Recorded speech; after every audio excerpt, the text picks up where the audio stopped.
The Penguin, issue 8, Tom King writing with Raphael De La Torre on the art. So, obviously, Penguin's back in Gotham. We're back to the present day. Although, there is a little tease at the start of the issue for a crime scene that is coming 6 months from when most of this story's taking place. I don't remember what the time jump was when they gave us that bit at the start with Batman and the Batwing with Penguin. If it's around the same time or not, I don't remember if that was also 6 months. I feel like it's got to be around that because that's the end game of Penguin's thing, right? You would assume so. Yeah. But this scene is Jim Gordon arriving at this crime scene with another cop, which Gordon's not actually a cop in current continuity DC, so I don't know if it's because that's changing soon, and this is like a hint that that's changing soon, right? Or if it's just kind of like a more of a vague kind of bit of time. So yeah, but there's tons of dead bodies, including most of the 4th of July. All but one of them are amongst these dead bodies in this apartment building. There's just dead bodies everywhere. There's people who work for the Penguin siblings, or the Sibs, as they're called a couple times in this issue. So you got the Sibs, you got a lot of their people, you got the 4th of July, and it's like, okay, what the hell happened here? What's going on? Gordon is narrating here, because obviously this whole thing's always been like the narration from everyone except Penguin, but Penguin's not even in this scene. This is all kind of separate from that, which is kind of interesting. But Gordon is telling this really pessimistic story about how he used to respect his grandfather, who was a cleaner in the courthouse, and he kind of respected him, but the grandfather was like, don't see respect in this, they'll just cover it in shit again by tomorrow. And it's this idea that cleaning up Gotham is this impossible, never-ending task because more bad stuff will keep coming. It's a Sisyphean task, and it takes a special kind of people to want to change that. Yeah, but then we go 6 months earlier, and this is like Penguin seemingly renting an apartment. The realtor's trying to and it's all the realtor's narration as well, where he's basically saying, yeah, this place is kind of a dump because there's this horrible smell of cod from this factory that's nearby, and there's all these other problems with it, but it's a good price. So you get all this sort of almost POV of Penguin looking in this empty room, and then you get this big full page spread of Penguin looking out the window on the next page. There's a lot of this issue is like just random people in Gotham realizing Penguin's back and then being scared shitless that he might kill them. That's like I do love that King's vibe for Penguin is that it's almost worse than Joker, right? Like when we've seen him writing the Joker, it's, people get afraid. There seems to be something different though with the Penguin reaction. It almost stops them in their tracks more than just Joker. Well, I wouldn't say that. I think Joker would stop them in their tracks. I think what's different is that Penguin still operates like a regular person. He still, goes up to a hot dog stand and is pretending that he's a part of society. He's very dangerous, but he's very dangerous in like a sort of, oh, you don't mess with the crime boss that's, coming over. Make sure you're nice to him because he will just snap and kill you. And, this guy in the park, whose dog goes up to him, seemingly might get killed. If not by Penguin himself, but maybe by someone he sends after him. I love that when he goes, why would I kill your dog? He's like, oh, no, he's a good dog. What else would that be? He goes, are you going to kill me then? And he goes, oh, I suppose not. I just got to town. There's a ton to get done. I can't kill you, but I'll probably have someone else do it. That is chilling. Yeah, it's practically dark comedy, to be honest. Yeah. I got a bit of a chuckle at that. And one of the big things in the first half of this issue is like, Penguin's being watched and like, oh, he's being bold because he's walking down the street with no security, no bodyguards, and a hitman comes up behind him with a gun, and then the hitman's like taken out with a sniper in the next page.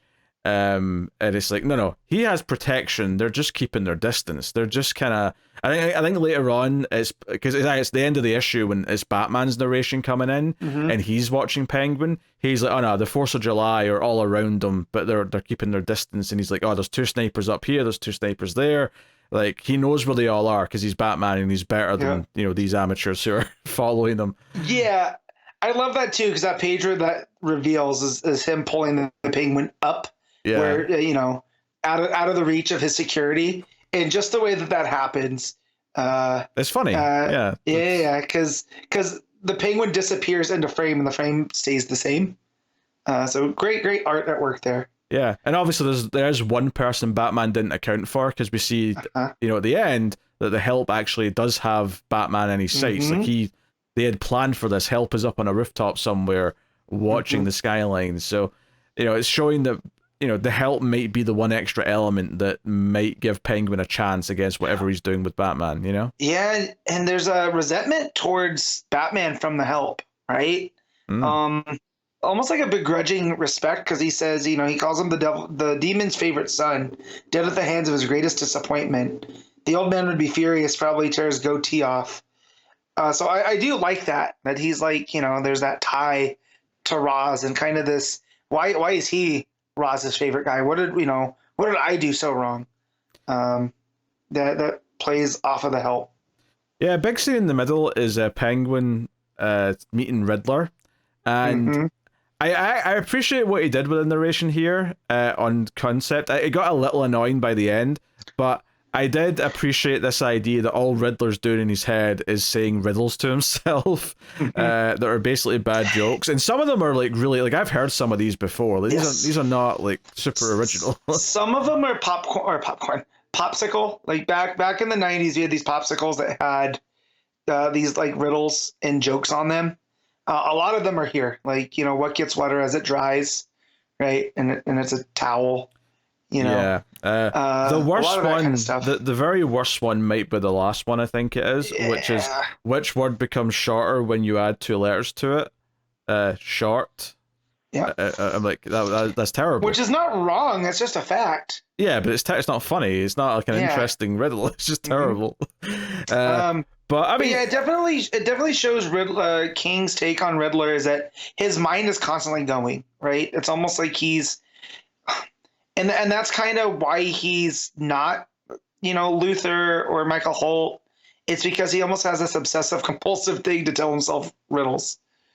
Yeah, the big thing with this meeting is that Riddler's like, hey, we all know you talked to Batman, you're probably responsible for half the times I went to Arkham, and then when Penguin kind of snaps later on, he kind of whispers in his ear, oh, it was more than half. But he's like, you're smarter than me, and yet everyone thinks you're a joke. And, Penguin's quite smug in this scene. It eventually does kick Riddler when he's down, and basically wants Riddler to pass on a message to his kids. That he's going to kill them, and he's going to kill them painfully. So he's using Riddler as something of a messenger here. It's good stuff. I mean, it's probably my least favorite scene in the issue, just because it does go on for, it's like 4 or 5 pages. It's the longest scene probably, and the gag with Riddler is maybe a little old, and it's I think there's so many great scenes in this. Not just this issue, but this book in general since it started, where it does such a great job of doing that thing where you're like, okay, Penguin's up to something in this scene, and then over the course of the scene, you get what the point of the scene is for him, like what the plan is, like how he's orchestrating something to help. And that was so much of him building the team and getting the Help to like join his side. Is like, okay, in this scene, he's provoking him this way to try and get a reaction, or he's doing this, he's doing that. Yep. With Riddler here, it never really felt like it mattered that it was Riddler. It's just, oh, this is just someone that he can use. It never felt like important that it was Riddler. I think it pulls on their, on their past, because this is basically a sequel to Killing Time, right? And remember that Riddler got Penguin beaten into a coma because of all of that thing that they were looking for, the big MacGuffin in Killing Time. So to me, I read this as Penguin has held a grudge on the Riddler since that time. And, no, I mean, I get what you're saying. But that's not in this issue, though. That's not set up in this issue. Every other example I'm talking about, the scenes themselves are almost self-contained, where by the end of the scene, it's very fulfilling because you get what Penguin's doing in the scene. It's cool that it maybe ties back to that, but it doesn't present itself naturally in this issue the way that a lot of the other scenes do. But I mean, the scene at the end with Batman, like pulling him up out of the rooftop and getting rough with him and being super Batman-y about it, and Penguin kind of, having a bit of a smirk in his face, try to play the hand the best he can. The final scene is his daughter coming to see him, Addison. Mm-hmm. And again, he's very smiley. He presents as if he's very happy to see her. And the coloring here is really good because when she gets to kind of the like she's like, oh, I know what you're up to, and she sort of says, I know you've got the help, I know you've got the expatriates, I know your wife or your ex-wife is here, and I'm going to kill them all. That panel is like, it just turns red, and like there's no coloring on her face. It's just like she's just line work, and the background's just red, and it's just like the threats coming out. And I think what's interesting about it is that it feels she's a lot like her father, where she plays it calm until the moment she sort of reveals her hand and kind of maybe not snap's maybe not the right word, but sort of lets like what she's really feeling out. And they're both smirking afterwards. They even hug each other because they've got a weird relationship. And then there's one last page in the I'll call it present day section where Gordon's looking at a dead body with an umbrella impaled into his heart. Yeah, and it's Aiden. It's her brother. Because I took this as this is Penguin actually choosing his successor, right?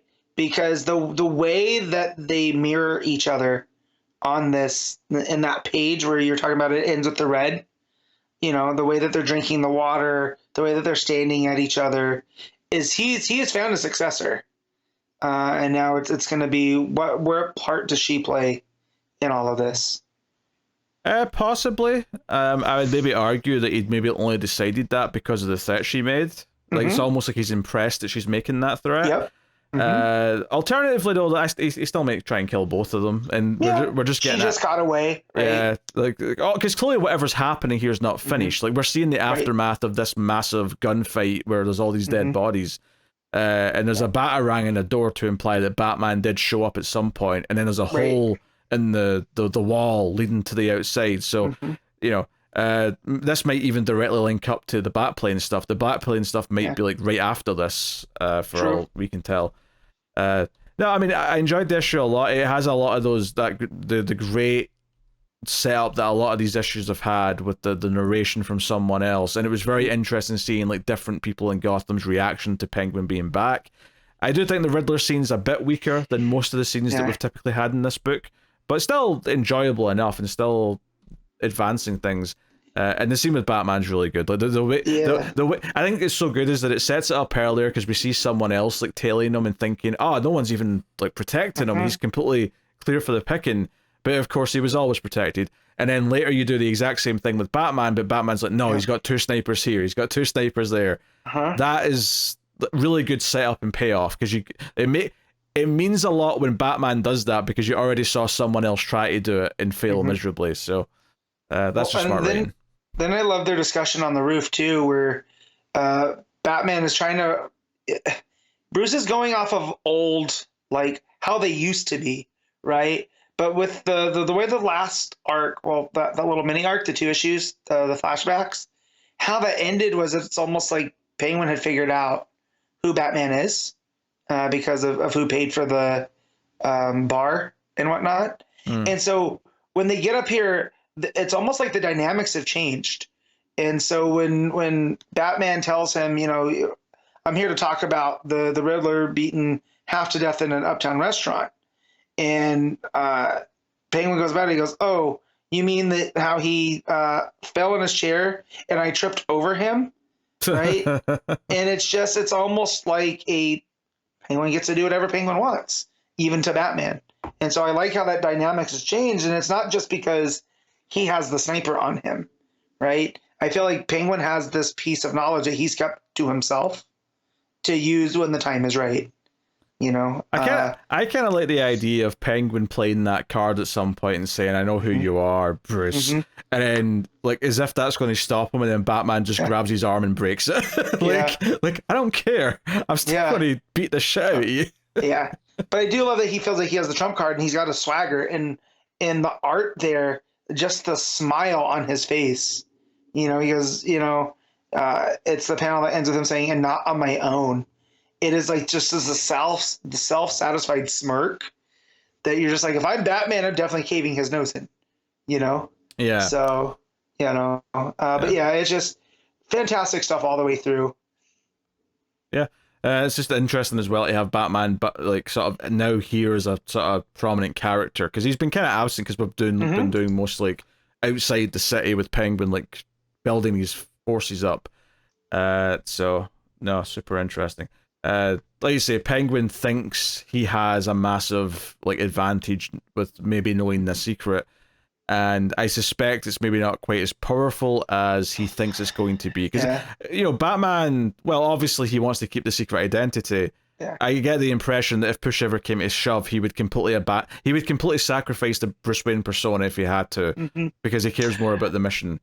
Well, it's just one of these things that Penguin has been out of it for a minute too, and like, who's to say that they would believe that Bruce Wayne is Batman after all the stuff that Bruce Wayne has been through, right? Because he doesn't have his fortune anymore. He's not operating like he used to be. So this is kind of present day continuity. You know, it's not that big of a deal. Bruce Wayne's not even like a top 5 member of the Gotham elite anymore.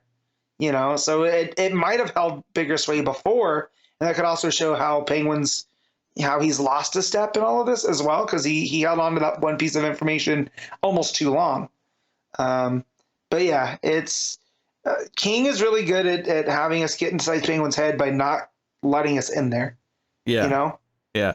Well, it's because we get everyone else's thoughts, so it makes us work hard to try and understand Penguin. So it's all told through the art. It's all told, and because you're never in there, you're always trying to interpret them the same way that the people who are talking to us are trying to interpret them. And that's what makes it so smart. Not the best issue of the book by any means. I think the first arc really stands out so far, but obviously we're just getting started on this second main arc. Obviously we had that little 2-issue flashback thing first, but this is the second real like full arc that we're diving into. So which member of the Force of July you think made it out of there? I'd have to remember who they all are to give you a guess, Matt. Well, you got the Major Victory guy, who's kind of the Captain America. You have Lady Liberty. I would hope, based on what I remember, I would hope it's the one who was forced into it by like the family member being threatened, as opposed to all the ones who wanted to do it for money or for something else. Yeah. Yeah. So I'm just wondering if that comes into play as well. You know. Of all that, because it would make it more tragic if he's the one that doesn't make it out, right? Oh, for sure, yeah. Right, so, but yeah, because I went through and looked over the bodies, and none of them really stick out as a member. So I think that's intentional. They don't want us to be able to piece that together yet. Yeah. So very, very interesting. But yeah, it's Tom King continues to roll, and the return to this art style as well. I'm very happy to have it back. Yeah, the art was a welcome return. And I think as well that also is explaining why we use these obscure Force of July characters, is because Tom King wanted to kill them all. So he wasn't going to be able to use like, oh, it's like, you know, all the characters who usually show up in the Suicide Squad, even though Suicide Squad by its nature should be characters they're willing to kill off, but obviously, you know, that's not really been that for a long ass time. But hey, all right, what are you giving the Penguin issue 8? I mean, that's a solid 8. Yeah, I agree. 8 out of 10. Really solid. Looking forward to seeing how he progresses this next time.